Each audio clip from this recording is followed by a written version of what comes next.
أعوذ بالله من الشيطان الرجيم.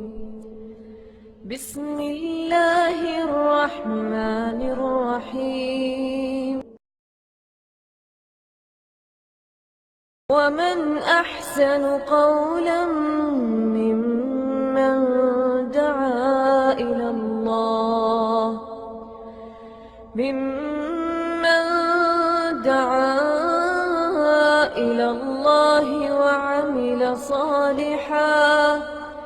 وعمل صالحا وقال إنني من المسلمين.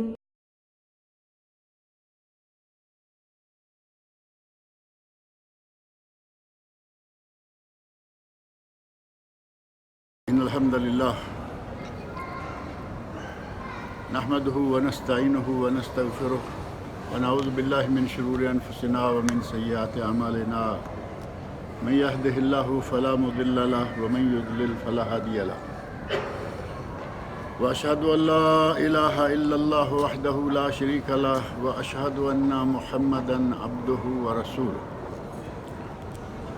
أما بعد فإن خير الحديث كتاب الله وخير الهدي هدي محمد صلى الله عليه وسلم وشر الأمور محدثاتها وكل محدثة بدعة وكل بدعة ضلالة وكل ضلالة في النار. رب اشرح لي صدري ويسر لي أمري واحلل عقدة من لساني يفقهوا قولي. رب أعوذ بك من همزات الشياطين وأعوذ بك رب يحضرون. أعوذ بالله السميع العليم من الشيطان الرجيم. وقضى ربك ألا تعبدوا إلا إياه وبالوالدين إحسانا إما يبلغن عندك الكبر أحدهما أو كلاهما فلا تقل لهما أف ولا تنهرهما وقل لهما قولا كريما واخفض لهما جناح الذل من الرحمة وقل رب ارحمهما كما ربياني صغيرا. سورہ بنی اسرائیل کی آیت نمبر 23 اور 24 میں نے ابھی آپ کے سامنے پڑھی ہے. ان دونوں آیات میں اللہ رب العزت نے والدین کا مقام و مرتبہ کیا ہے، ان کے حقوق کیا ہیں اور انسان کی زندگی میں ان کی اہمیت کیا ہے، اس سلسلہ میں ہماری رہنمائی فرمائی ہے.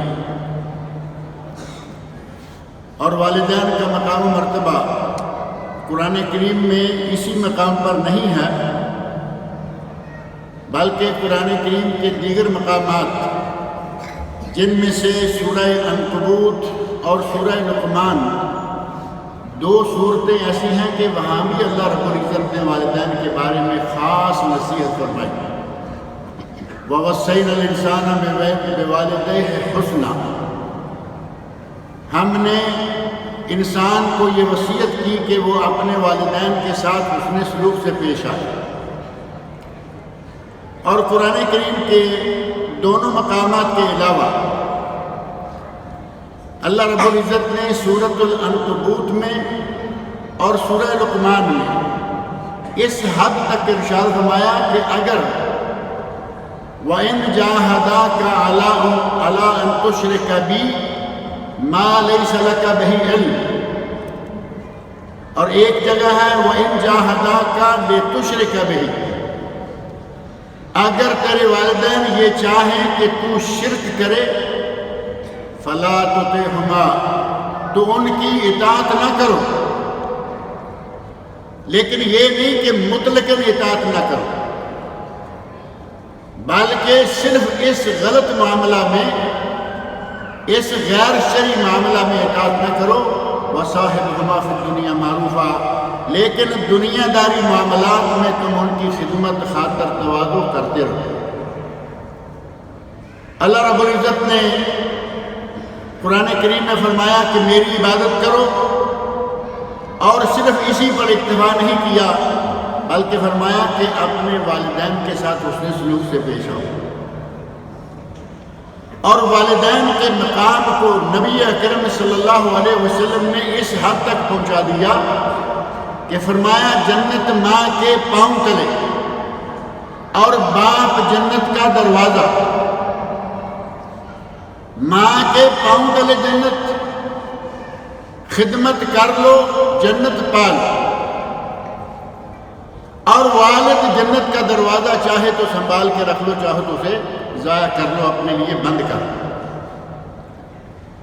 والدین کا اور بالخصوص ماں کا انسان کی زندگی میں کیا مقام ہے.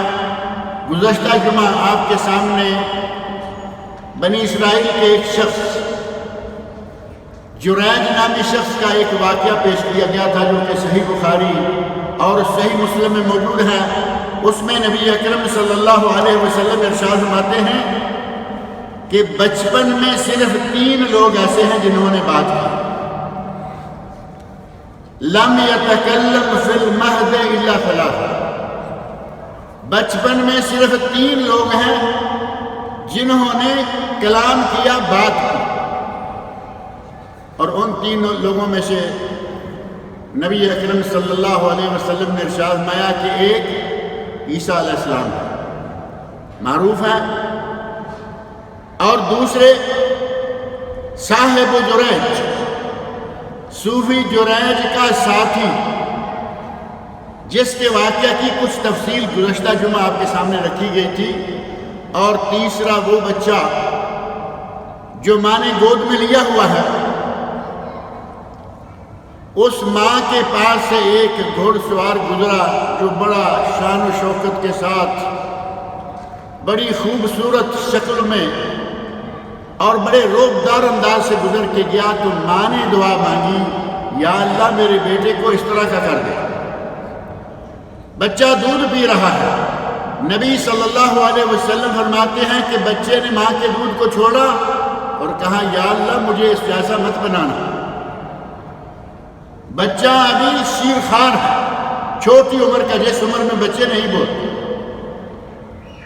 تھوڑی دیر کے بعد ابھی ماں دودھ پلا ہی رہی ہے کہ ایک کنیز گزری جس کو گھر والے مار رہے ہیں، پیٹ رہے ہیں، برا بھلا کہہ رہے ہیں. ماں نے کہا کہ یا اللہ میرے بچے کو اس جیسا نہ بنانا کہ دنیا میں ذلت و خواری ہو، دنیا میں جو چاہے اس پہ ہاتھ اٹھائے، جو چاہے اس کو ذل و خوار کرے. یا اللہ میرے بچے کو ایسا نہ بنانا. بچے نے دودھ چھوڑا اور کہا، یا اللہ مجھے اسی جیسا بنانا. اب ان دونوں میں فرق کیا ہے؟ پہلا اتنی شان و شوکت والا، اور بچہ کہہ رہا ہے کہ یا اللہ مجھے ایسا نہ بنانا، کیونکہ وہ ظالم، جابر، فاسق اور فاجر انسان ہے. فرمایا، بچے نے کہا کہ مجھے ایسا یا اللہ نہ بنانا. اور یہ انتہائی نیک، پاک باز، صاحب عفت و عصمت خاتون ہے، کنیز ہے، اور اس پہ جھوٹا الزام لگا کر اس کو مارا اور پیٹا جا رہا ہے. لیکن وہ پاک باز ہے، بری ہے. اس کی طہارت و پاکیزگی کے پیش نظر اس بچے نے کہا کہ یا اللہ مجھے اس جیسا بنانا. اور ایک بچے اور کا ذکر میں نے گزشتہ جمعہ بھی کیا تھا، وہ اصحاب الاخدود کا بچہ. ماں کو آگ میں ڈالا جانے لگا تو وہ دل میں تھوڑی گھبرائی کہ گود میں بچہ لیے ہوئے ہوں، اس بیچارے کیا کیا قصور ہے. تو بچے نے کہا، یا اماں انک علی حق، اے اماں تو حق پر ہے، اس آگ میں چھلانگ لگاؤ اور میری پرواہ نہ کرو. ان میں سے صوفی جریج کا ساتھی کون ہے، وہ بات آپ کے سامنے رکھی جا چکی ہے. صوفی جریج ایک تاجر آدمی تھا، بزنس مین تھا، دولت کماتا تھا، کبھی نفع اور کبھی نقصان ہو رہا ہے. اس نے سوچا کہ میں کوئی ایسا بزنس کیوں نہ کروں جس میں نہ نفع ہو نہ نقصان ہو، صرف نفع ہی نفع ہو. اور اس کی 2 ہی شکلیں ہوتی ہیں. ایک ہے کہ آج کل جیسے کسی بینک میں پیسے رکھ دو، نفع ہی نفع، سراسر حرام نفع، کیونکہ بینک میں کیا ملے گا؟ بینک والے سود دیں گے اور نفع ہی نفع ہوگا، نقصان ہونے کا کوئی خطرہ نہیں، اور یہ سود حرام ہے. اور دوسرا کام جس میں نفع ہی نفع ہے وہ ہے تجارہ مع اللہ، اللہ کے ساتھ بزنس کرنا، اللہ کے ساتھ بزنس میں کبھی نقصان ہو سکتا ہے؟ اللہ کے ساتھ بزنس میں کبھی نقصان نہیں ہو سکتا۔ اس آدمی نے ایک عبادت خانہ بنایا، اپنے گھر سے، اپنے گاؤں سے تھوڑا ہٹ کر ایک ٹیلے پر عبادت خانہ بنایا اور اللہ کی عبادت میں مصروف ہے۔ ماں کبھی کبھی آتی ہے ملنے کے لیے، دیکھنے کے لیے، جی چاہتا ہے کہ بیٹے کو دیکھ کے آؤں۔ ایک مرتبہ آئی، وہ نماز پڑھ رہا ہے، کہا رب امی و صلاتی، یا اللہ میری ماں، یا اللہ میری نماز، اور نماز پڑھتا رہ گیا۔ ماں چلی گئی، دوسری مرتبہ ایسا ہوا، تیسری مرتبہ ایسا ہوا، بالآخر ماں نے بددعا کر دی، اور اس کے بارے میں جو بددعا کی ماں نے اللہ رب العزت سے یہ دعا مانگی کہ اے اللہ اس آدمی کو، میرے اس بیٹے کو موت نہ آئے جب تک کہ یہ بدکار عورتوں کا منہ نہ دیکھے۔ ماں کی دعا اللہ رب العزت سے قبول کر دی، ماں کی دعا کو، بد دعا کو اللہ نے قبول کر لیا۔ اسی علاقے میں ایک مشہور بدکار عورت تھی، اس کے حسن کے بھی بڑے چرچے تھے، اس کی زبان کے چرچے تھے، لوگوں کو بہکا دیتی ہے، پھسلا دیتی ہے، اس بات کے چرچے تھے۔ لوگوں نے اس نے کہا اگر تم چاہو تو میں اس صوفی کو بھی بہکا سکتی ہوں۔ ظاہر ہے کہ لوگوں کو تعجب لگا کہ یہ کیسے ہو سکتا ہے، لیکن اس نے اس انداز سے انتہائی لَأُفْتِنَنَّهُ، میں تمہیں یقین دلاتی ہوں کہ میں انہیں اسے فتنے میں مبتلا کر سکتی ہوں۔ کہا کیا کرو؟ وہ اللہ کا نیک بندہ تھا، عبد صالح تھا۔ اس کی تمام تر کوششوں کے بعد وہ اس کے ہاتھ میں نہیں آئی۔ ایک چرواہا وہاں آیا کرتا تھا، اسے معلوم تھا کہ یہ اس صوفی کے پاس جاتا ہے، اس کے عبادت خانے میں جاتا آتا رہتا ہے، اسے بہکایا، اس کے ساتھ زنا کیا، حاملہ ہوئی، اور گھر والوں نے پوچھا کہ یہ بچہ کس کا ہے؟ تو کہا کہ یہ فلاں عابد زاہد آدمی کا۔ گھر والوں نے پوچھا کہ یہ بچہ کس کا ہے؟ تو کہا کہ یہ فلاں عابد زاہد آدمی کا۔ ماں کی بد دعا سامنے آ گئی۔ یہ لوگ آئے، آ کر انہوں نے اس کی عبادت گاہ کو توڑا، اسے مارا، اسے پیٹا، اسے گھسیٹ کر شہر میں لے آئے تاکہ وہ لوگوں کو دکھائیں۔ اور حضرت جریج جس وقت ان گھروں کے پاس سے گزر رہے تھے جہاں فاجر اور فاسق بدکار عورتیں رہتی تھیں، وہ بھی باہر نکل کر اس کو دیکھنے لگی، تو حضرت جریج وہاں ہنسنے لگے۔ بخاری و مسلم کی حدیث، حضرت جریج ہنسنے لگے۔ لوگوں نے کہا کہ یہ کیا ہوا؟ تم بدکار عورتوں کے علاقے میں آئے ہو، ایک بدکار عورت نے تم پر تہمت لگائی ہے اور تم ہنس رہے ہو۔ تو کہا کہ میں ان پہ کیا ہنسوں گا، مجھے اپنی ماں کی بد دعا یاد آ گئی ہے جس کے لپیٹے میں آیا ہوا۔ اس انسان کی تمام تر نیکیاں، وہ یقیناً نماز پڑھنے والا ہے، صدقہ خیرات کرنے والا ہے، اللہ کے ساتھ تعلق قائم ہے، اس سب کچھ کے باوجود ماں کی بد دعا کام کر گئی اور اس آدمی کو بدکار عورتوں کا منہ دیکھنا پڑا۔ بالآخر اس نے کہا کہ تم مجھے یہ کیوں سزا دے رہے ہو، وجہ کیا ہے؟ کہا کہ فلاں بچہ تمہاری بدکاری کا نتیجہ۔ کہا بچے کو لاؤ، وہ بچے کو لائے، کہا مجھے 2 رکعت نماز پڑھنے دو، تھوڑی سی نماز پڑھی، سلام پھیرا، اللہ کے حضور دعا مانگی، یا اللہ تو جانتا ہے کہ میں بری ہوں، مجھے بری کر دے۔ بچے کے پیٹ پر انگلی رکھتے ہوئے کہا کہ من ابوک، اے بچے بتا کہ تیرا باپ کون ہے؟ بچے نے اپنی زبان سے کہا کہ میرا باپ فلاں بکریاں چرانے والا ہے۔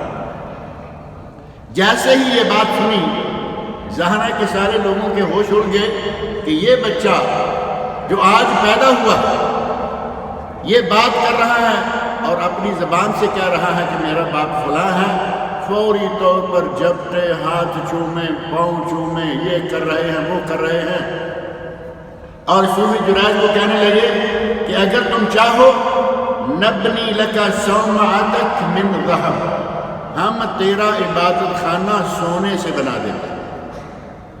اب اس آدمی کو سونے چاندی کی کوئی غرض نہیں ہے، کہا مجھے سونا چاندی نہیں چاہیے، تم مجھے میرا گھر عیدھا من طین کما کانت، مٹی سے اسی طرح کا عبادت خانہ بنا دو جیسا تھا۔ یہ واقعہ معروف ہے۔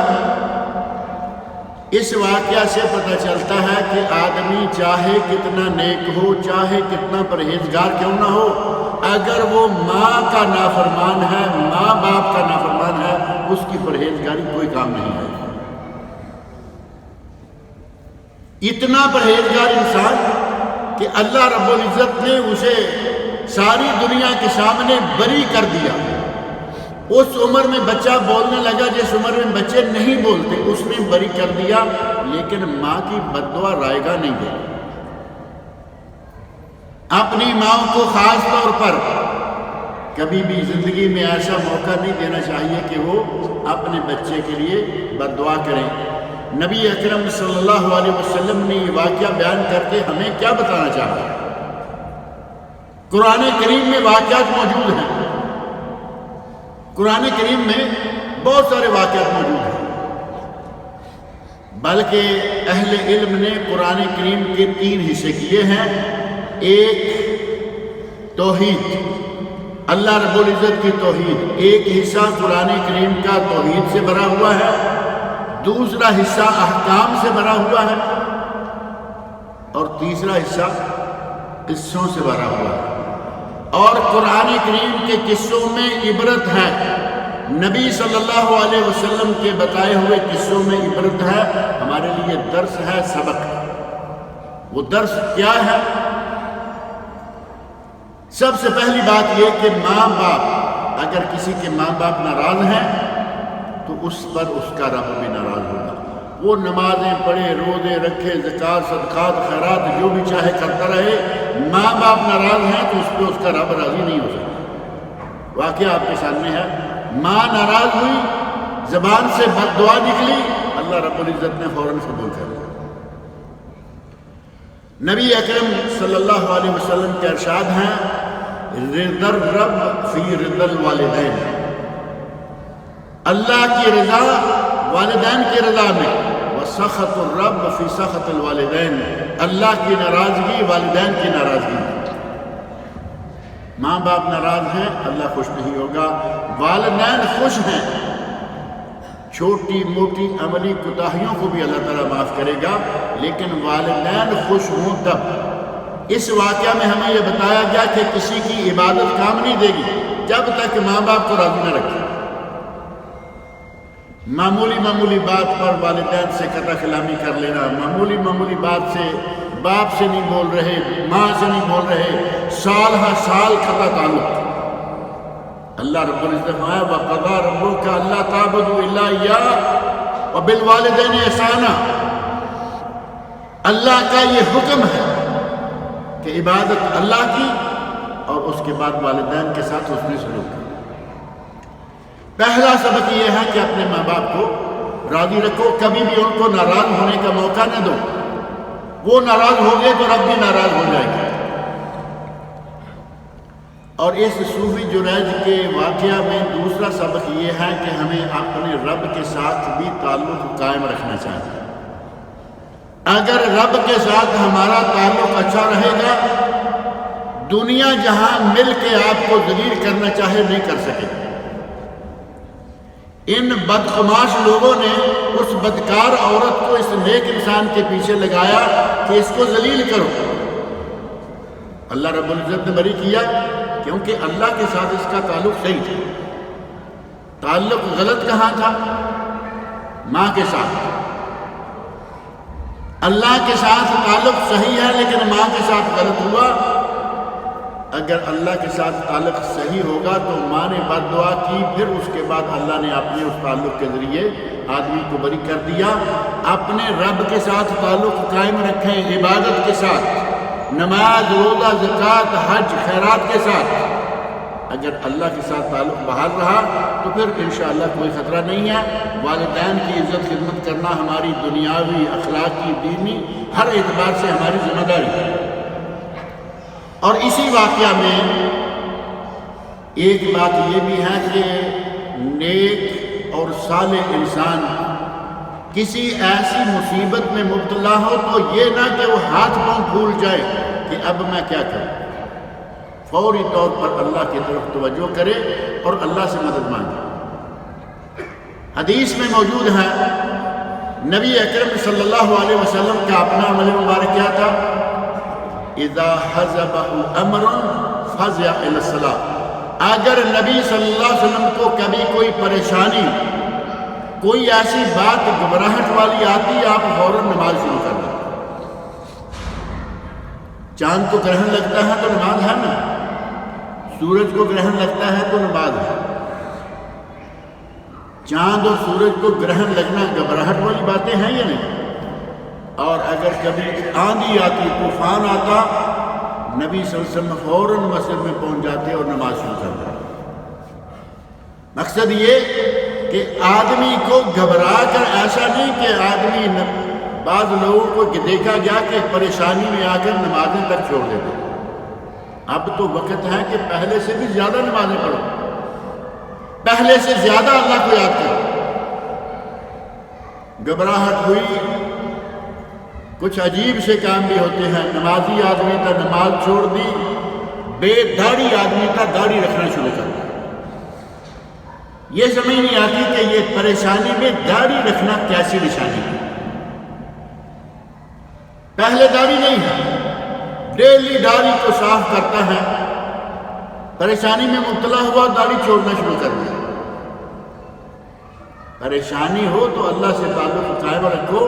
اگر داڑھی کو سنت رکھ کے چھوڑیں تو پھر تو ٹھیک ہے، اگلے دن پریشانی ختم ہوتی ہے، پھر منہ وہی چکنا۔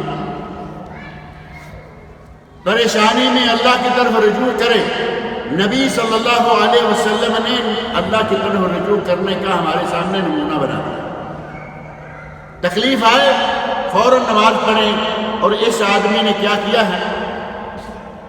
ان لوگوں سے کہا کہ مجھے نماز پڑھنے دو۔ یہ نبی صلی اللہ علیہ وسلم سے پہلے کے زمانے کی بات ہے، آپ نے یہ واقعہ بیان کیا، لیکن فرمایا کہ مجھے نماز پڑھنے دو۔ نماز پڑھی، بچے کے پیٹ پہ ہاتھ رکھ کے پوچھا کون ہے؟ اللہ رب العزت نے مدد فرمائی اور بچے کی زبان سے انہیں بری قرار دے دیا۔ اسی طرح ہی ایک بات یہ بھی ذہن میں رکھیں کہ عورت کا استعمال آج بھی کیا جا رہا ہے، اور اہل فساد، اہل فتنہ، فاسق اور فاجر لوگ آج نہیں، بنی اسرائیل کے زمانے سے عورت کو ہتھیار کے طور پر استعمال کر رہے ہیں۔ صلیبی جنگوں میں صلاح الدین ایوبی کی جنگیں جو تھی، ان جنگوں میں آپ کو علم ہوگا کہ عیسائیوں نے عورتیں مسلمان مجاہدین کے کیمپوں میں چھوڑی کہ کسی طرح جا کے ان کو بہکاؤ، ان کو اس طرف لگاؤ۔ وہ نیک پاک لوگ تھے، ان پر یہ اثر نہیں کر پائے، لیکن انہوں نے اپنی کوششیں کی، صلیبی جنگوں میں کی، آج تک یہ کام ہو رہا ہے۔ جتنا فاسق و فاجر طبقہ ہے وہ کسی نہ کسی طریقے سے عورتوں کو سامنے لے آئے گا، عورتوں کو بطور ہتھیار استعمال کیا جا رہا ہے۔ اور یہ بنی اسرائیل کے زمانے میں بھی عورت کو ہتھیار کیا، اور ہتھیار کس کے خلاف؟ ایک نیک صالح انسان کے خلاف۔ اور نیک و صالح جو لوگ ہیں، نمازی پرہیزگار لوگ ہیں، انہیں ایک تو اللہ رب العزت سے یہ دعا مانگتے رہنا چاہیے کہ یا اللہ ہمیں کسی ایسے فتنے میں مبتلا نہ کرنا، اور دوسرا یہ کہ فتنے کا ہر وقت خطرہ اس قسم کے آدمی کو زیادہ رہتا ہے۔ ان لوگوں نے صوفی جریج کو مارا، اسے پیٹا، اسے ذلیل و خوار کیا، اسے گلی میں لے گئے، بازار میں لے گئے۔ اگر یہی کام کوئی عام آدمی دوسرا کرتا تو کیا وہ لوگ ایسا کرتے تھے؟ آج بھی وہی ہے۔ کوئی داعیہ مبلغ، کوئی مدرس دینی، کوئی عالم، کوئی حافظ قرآن، کوئی قاری اگر کوئی بدکاری کر بیٹھے تو جھنڈا آسمان تک لگا دے، اور دوسرے لوگ یہ کام کرتے ہی رہتے ہیں، کوئی جانتا ہی نہیں۔ میں یہ نہیں کہنا چاہ رہا کہ مولوی کو کیوں بدنام کر رہے ہیں، میں یہ کہنا چاہ رہا ہوں کہ مولوی اپنے آپ کو ایسے مواقع پر کیوں لے جائے، ایسا کام کیوں کرے۔ ایک عالم، ایک حافظ قرآن، ایک مبلغ کی مثال سفید چادر کی، اور ایک عام آدمی کی مثال دوسری چادر کی ہے جس میں پہلے بھی کئی داغ لگے ہوئے ہیں، ایک داغ اور لگ جائے گا تو کیا ہوگا؟ اور سفید چادر پہ جب ایک داغ لگے گا تو وہ نظر آئے گا یا نہیں؟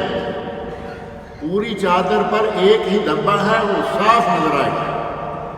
لہذا علماء کو، قرآن کریم کے حافظ لوگوں کو، قاریوں کو، مبلغین کو، واعظین کو، جو لوگوں کے سامنے قدوہ ہیں، لوگوں کے سامنے نمونہ ہیں، انہیں چاہیے کہ وہ اپنے آپ کو ہر قسم کی برائی سے بچا کے رکھیں۔ زنا، شراب، سگریٹ نوشی، اسی طرح رشوت، سود خوری، جتنے بھی گناہ ہیں آپ لوگ کریں گے تو دوسرے کیا کریں گے؟ پڑھے لکھے لوگ اگر اس قسم کے گناہوں میں مبتلا ہو جائیں گے تو عوام بیچارے کیا کریں گے؟ اس آدمی کے ساتھ اس کو اتنا رسوا کیا گیا، کیوں؟ کیونکہ وہ نیک تھا، ایک سفید چادر والا آدمی تھا، اور اس پہ دھبا لگا، سب کو نظر آ گیا، فوراً اس کی مار پیٹ شروع ہو گئی۔ آدمی کو چاہیے کہ وہ اپنی حیثیت کا خاص طور پر کچھ کام کہتے ہیں، کچھ کام اللہ سے ڈرتے ہوئے نہیں کرنے چاہیے، اور کچھ کام لوگوں سے ڈرتے ہوئے بھی چھوڑنے چاہیے، اللہ یقیناً مدد کرے گا۔ ایک آدمی سگریٹ پیتا ہے اور وہ یہ کوشش کرتا ہے کہ میں باہر نہیں اندر پی لوں، کمرے میں بیٹھ کے پی لوں، گھر میں بیٹھ کے پی لوں، اور دوسرا داڑھی رکھی ہوئی ہے، روڈ پہ جا رہا ہے اور سگریٹ کے کش لگا رہا ہے۔ یہ دونوں گناہ گار ہیں یا نہیں؟ دونوں گناہ گار ہیں یا نہیں؟ اور ان میں سے بڑا گناہ گار کون سا ہے؟ سڑک والا یا اندر والا؟ سڑک والا، کیونکہ وہ اپنے گناہ کے ذریعے دوسروں کو بھی بہکا رہا ہے۔ لوگ کہیں گے مولوی داڑھی جا رہا ہے، یہ سگریٹ پی رہا ہے، ہمیں کیسے گناہ ہوگا؟ ڈاکٹر لوگ کے پاس جائیں، ان کے پاس چھوٹا موٹا بورڈ پڑا ہوا ہوتا ہے، سگریٹ پینا نقصان دہ ہے، بلکہ سگریٹ کے پیکٹ پر لکھا رہتا ہے سگریٹ پینا نقصان دہ ہے۔ اگر ڈاکٹر اپنے کلینک میں بیٹھ کر سگریٹ پی رہا ہو، بورڈ بھی لگا ہوا ہو، مریض کو یہ بھی کہے، پیشنٹ کو بار بار کہہ رہا ہے کہ سگریٹ نقصان دہ ہے، اس کی بات کی سمجھ آئے گی؟ تم خود پی رہے ہو، یہ نقصان دہ ہوتا تم ایسا کیوں کرتے؟ اہل صلاح اور اہل تقویٰ کو اپنے آپ کو بہت سنبھال کے رکھنا چاہیے۔ یہ انسان اچھا تھا، صالح تھا، نیک تھا، غلطی بھی نہیں ہوئی، لیکن ماں کی بددعا کام کر گئی، لیکن لوگوں نے اپنا آپ دکھا دیا۔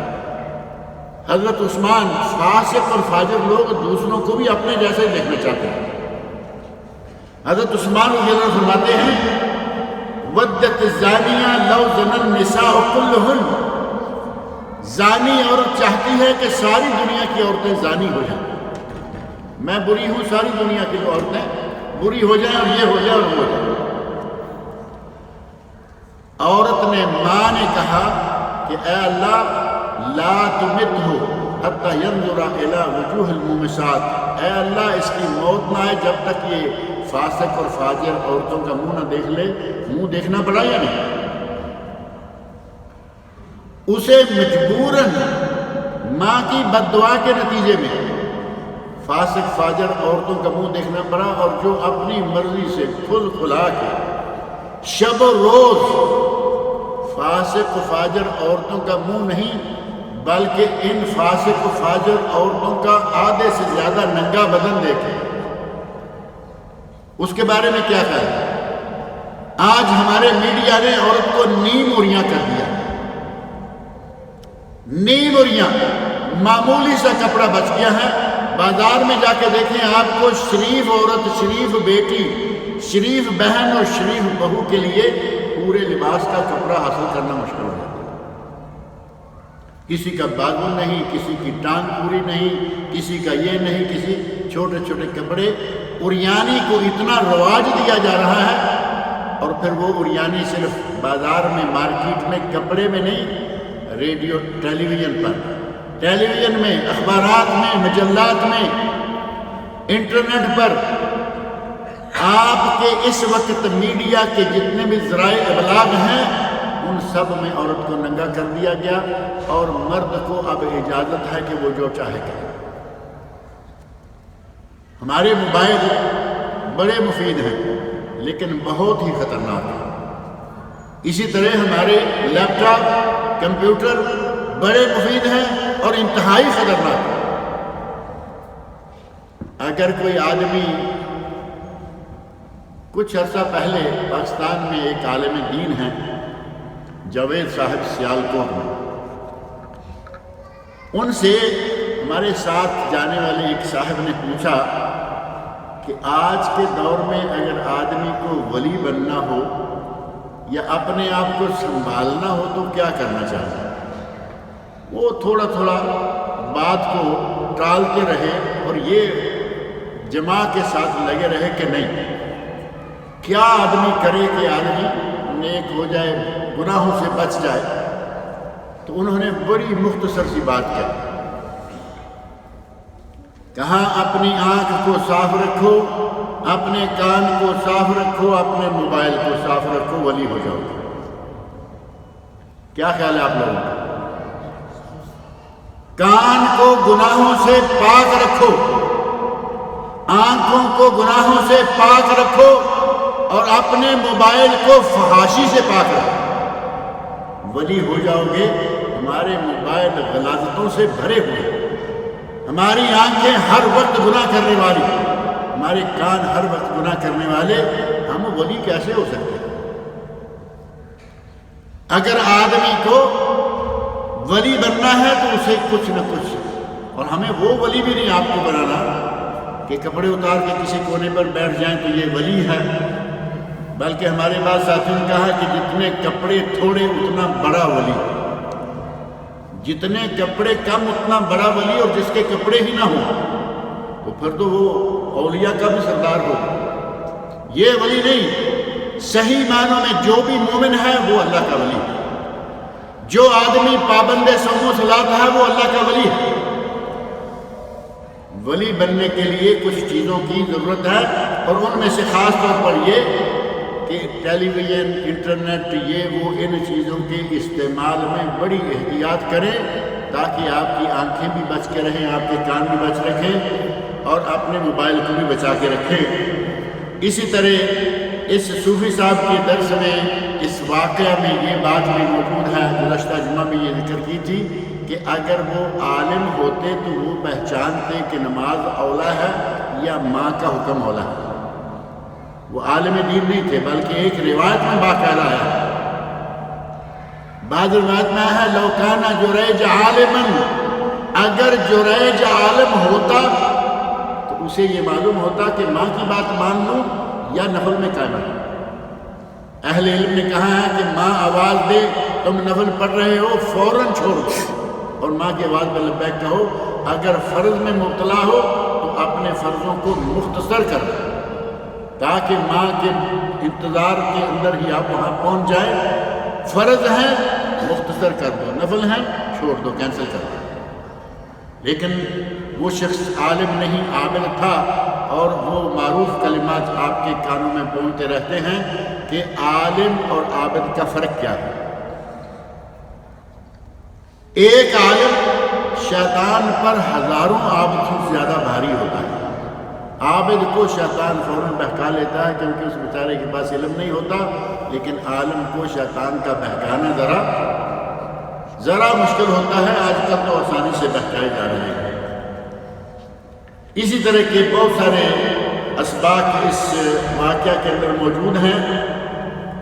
ہمیں چاہیے کہ جہاں تک ہو سکے اپنے والدین کے ساتھ حسن سلوک سے پیش آئیں، اپنے آپ کو اس آج کے دور میں خاص طور پر فتنہ و فساد کا دور ہے، ہر طرف فتنہ، کسی نہ کسی طرح کا فتنہ۔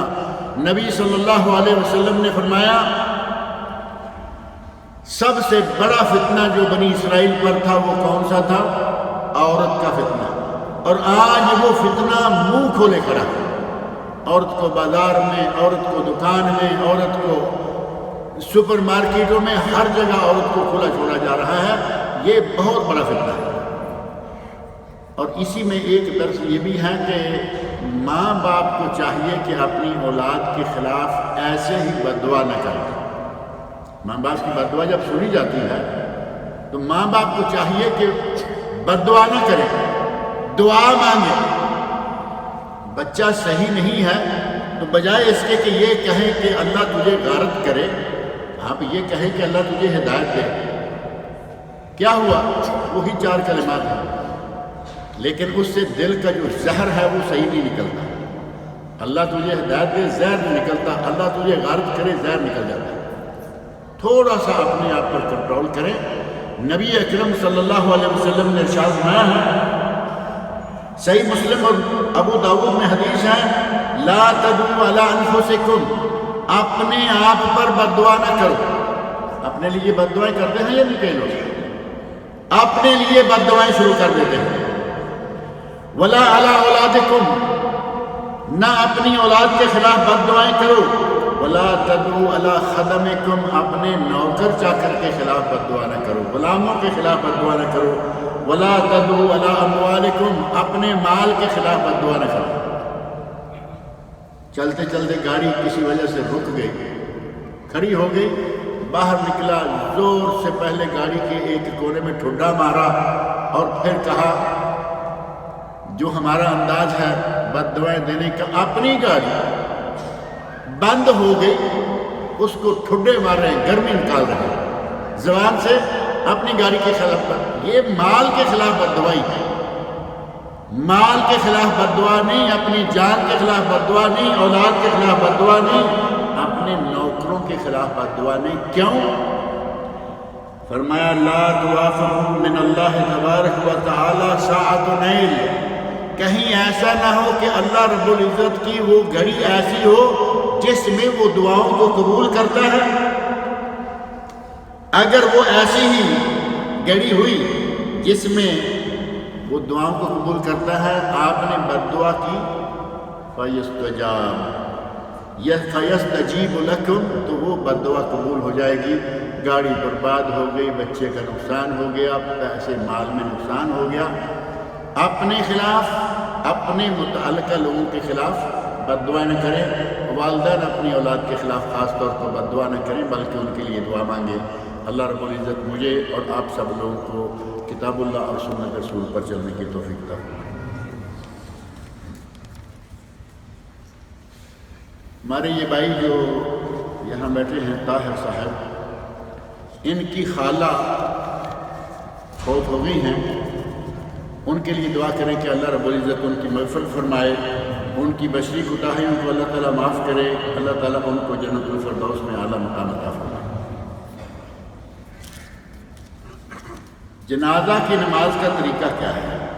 ابھی آپ یہاں پہلے تو پتہ نہیں آپ آتے تھے یا نہیں، ابھی 5واں جمعہ ہے نا ہمارا اردو ترجمے کا، 5 جمعہ کے دوران صرف 1 جمعہ میں جنازہ نہیں آتا۔ یہاں ایک بات میں اور ذکر کر دوں کہ بعض لوگ پچھلے مرتبہ جو ایسے ہوا جنازہ نہیں آیا، نہ جنازے کا اعلان ہوا نہ درس کا اعلان ہوا، کئی لوگ چلے گئے درس شروع ہونے سے پہلے۔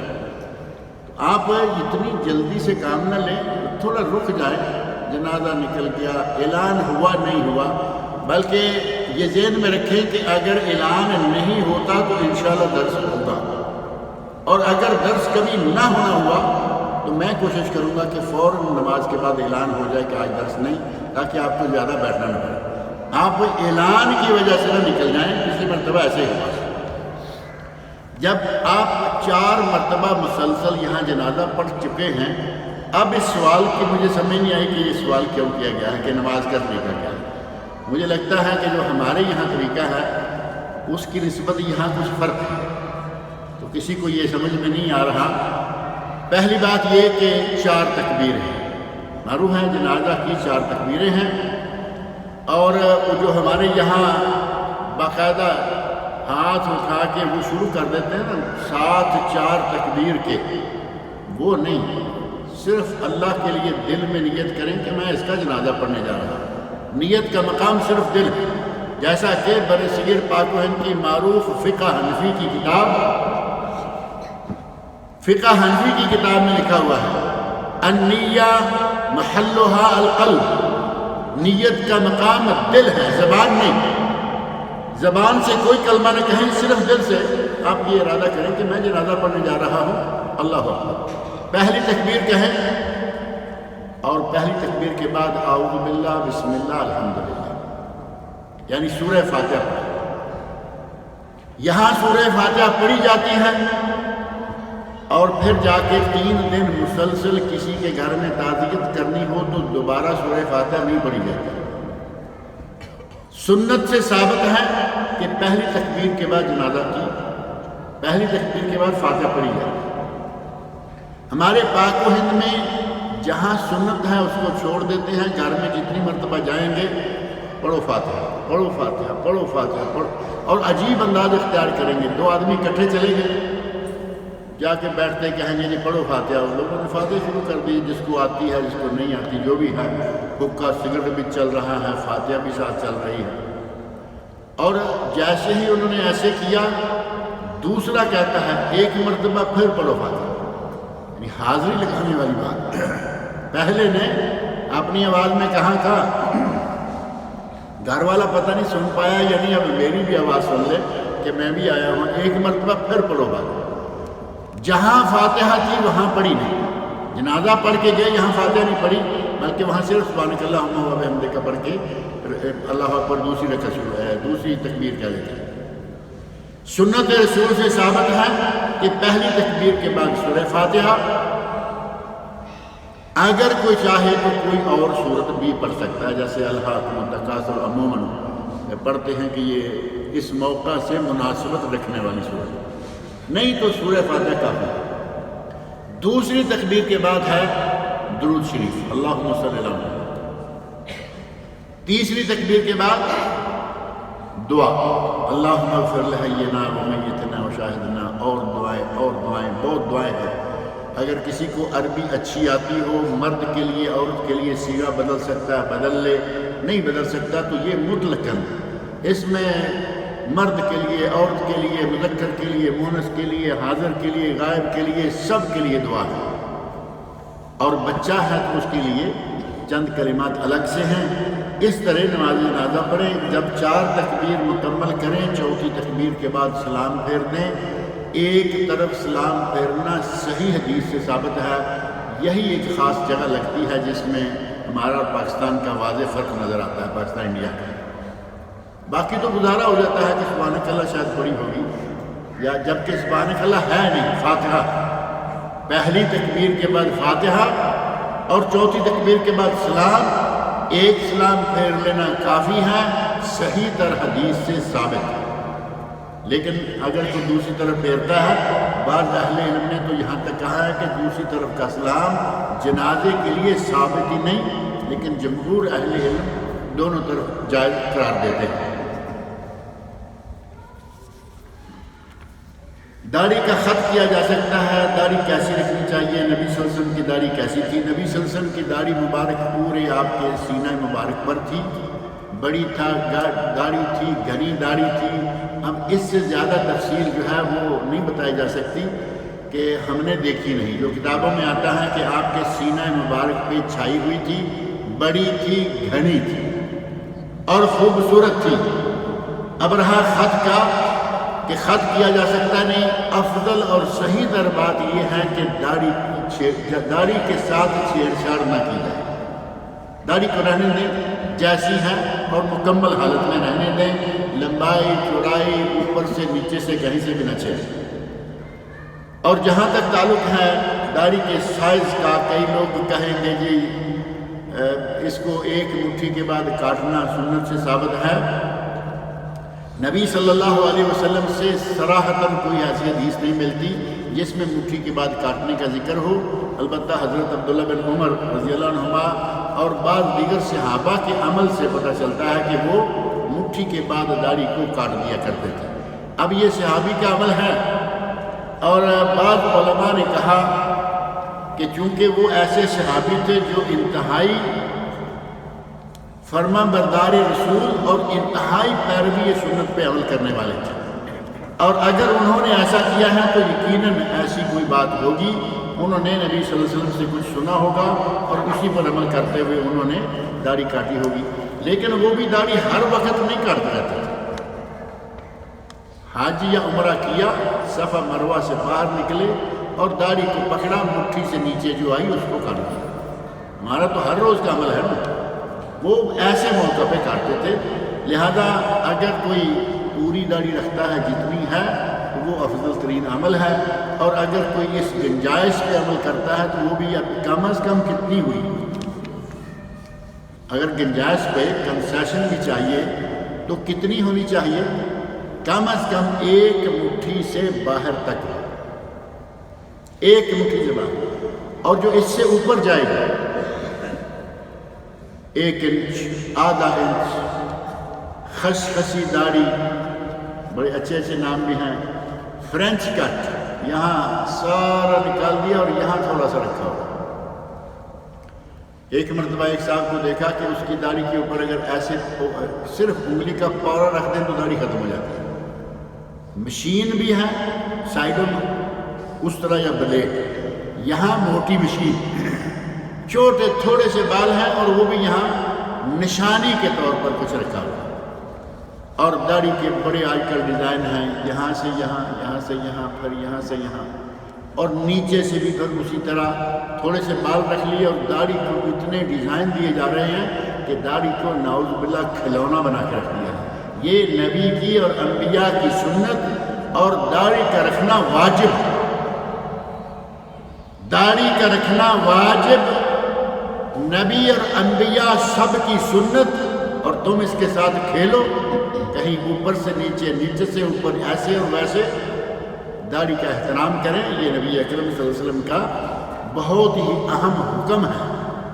اوفو وفرو، اوفو، داڑھی رکھو، داڑھی کو معاف کر دو، داڑھی کو چھوڑ دو، اور تم داڑھی کے ساتھ وہ رنگ کرو۔ آج کل دیکھتے ہیں نوجوانوں میں، اور شاید آپ کے علم میں ہوگا، میں نے ایک کلپ دیکھا ہے کیونکہ میں تو حکومت تک نہیں پہنچ سکتا، اس میں پاکستان کے صوبہ پنجاب کے وزیر اعلیٰ نے، شہباز شریف نے یہ حکم دیا ہے یا آرڈر پاس کیا ہے کہ ہم نے جس آدمی کو داڑھی کے ساتھ یہ کھیلیں کرتے ہوئے دیکھ لیا، ہم اس کو پکڑیں گے اور اس کو سزا دیں گے۔ خود داڑھی نہیں، لیکن داڑھی کے ساتھ کھیلنے والے۔ اب کھیل کتنی زیادہ کس کی ہے؟ ریزر والے کی کھیل زیادہ ہے یا یہ ڈیزائن بنانے والے کی زیادہ ہے؟ کیا خیال ہے؟ دونوں ہی بڑے اچھے ہیں، اللہ تعالیٰ دونوں کو توفیق دے کہ ڈیزائن والا بھی صحیح داڑھی رکھے، جس نے نہیں رکھی ہوئی وہ بھی رکھے۔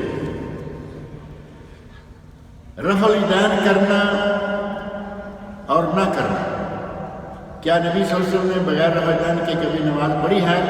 نبی صلی اللہ علیہ وسلم کی احادیث میں پتہ چلتا ہے کہ نبی صلی اللہ علیہ وسلم نے تا عمر، وفات پانے تک آپ نے رفع الیدین کی۔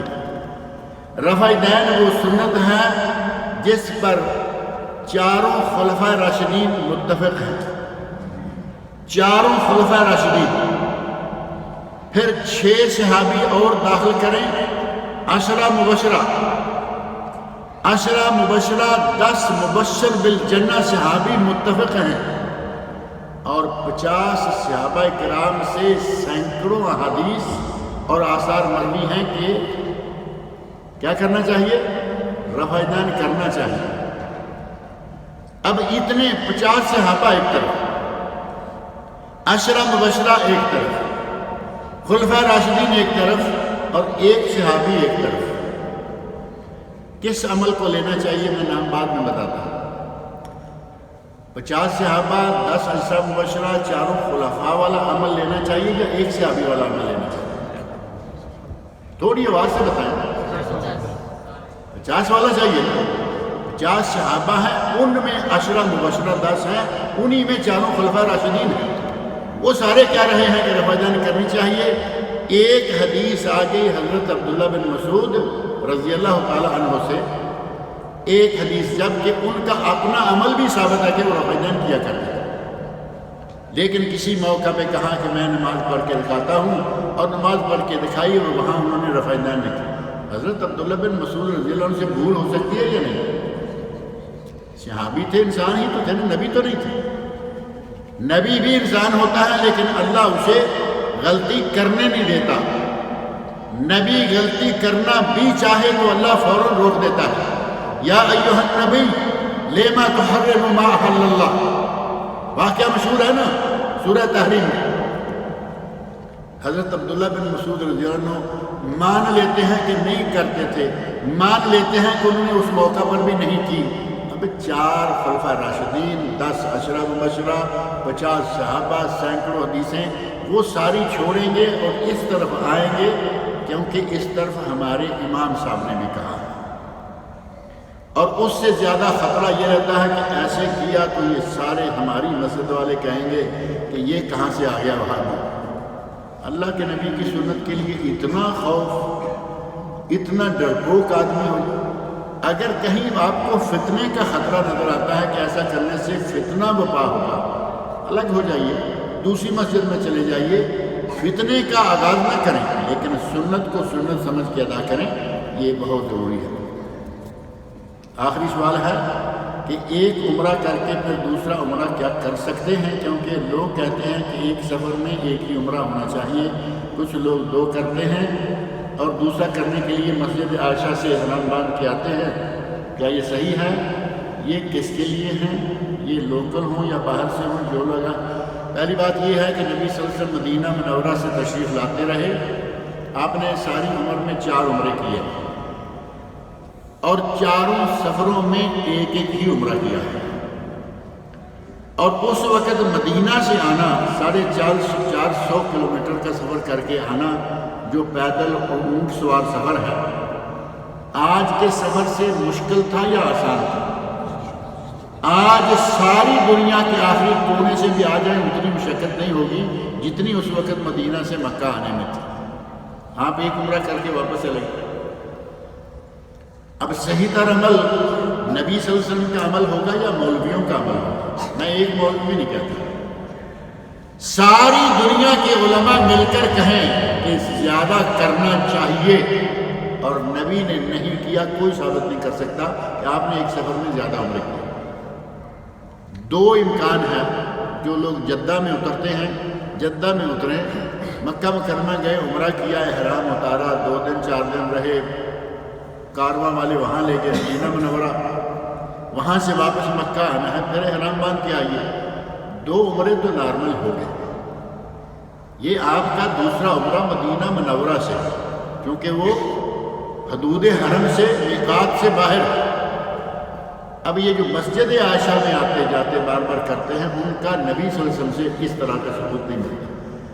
اس مقام سے عمرہ کس نے کیا ہے معلوم ہے آپ؟ حضرت عائشہ رضی اللہ عنہا نے۔ اور کیوں کیا ہے؟ وہ عمرہ کر نہیں پائی تھی، حج کے لیے آئی، حیض آ گیا، عمرہ نہیں کر پائی۔ نبی صلی اللہ علیہ وسلم نے کہا، عبد الرحمن ابن ابی بکر رضی اللہ عنہ جو حضرت عائشہ رضی اللہ عنہا کے بھائی، انہیں کہا کہ اپنی بہن کو لے جاؤ اور ہل میں یعنی حرم سے باہر تنعیم میں لے جاؤ، جہاں آج مسجد عائشہ ہے، وہاں سے احرام دلوا کے لاؤ اور اس کو عمرہ کرا دو۔ اور کوئی آدمی یہ ثابت نہیں کر سکتا کہ عبد الرحمن نے بھی عمرہ کیا۔ عبد الرحمن رضی اللہ عنہ ساتھ ہیں، بہن کو احرام بندھوا کے لائے، خود عمرہ ثابت نہیں ہے، تو کیا معنی ہوگا؟ ہم عمرے کرنے پر رکاوٹ نہیں لگاتے، ہر ہفتے جائیے عمرہ کر کے آ جائیے، لیکن یہ بلا دلیل قسم کا عمرہ جو ہے نبی صلی اللہ علیہ وسلم سے ثابت نہیں ہے۔ علماء کہتے ہیں کہ کوئی بات نہیں کرتا رہے، ہم کہتے ہیں کوئی بات نہیں کرتا رہے، لیکن سنت سے ثابت نہیں ہے۔ اللہ تعالیٰ مجھے اور آپ سب لوگوں کو نیک عمل کی توفیق دے۔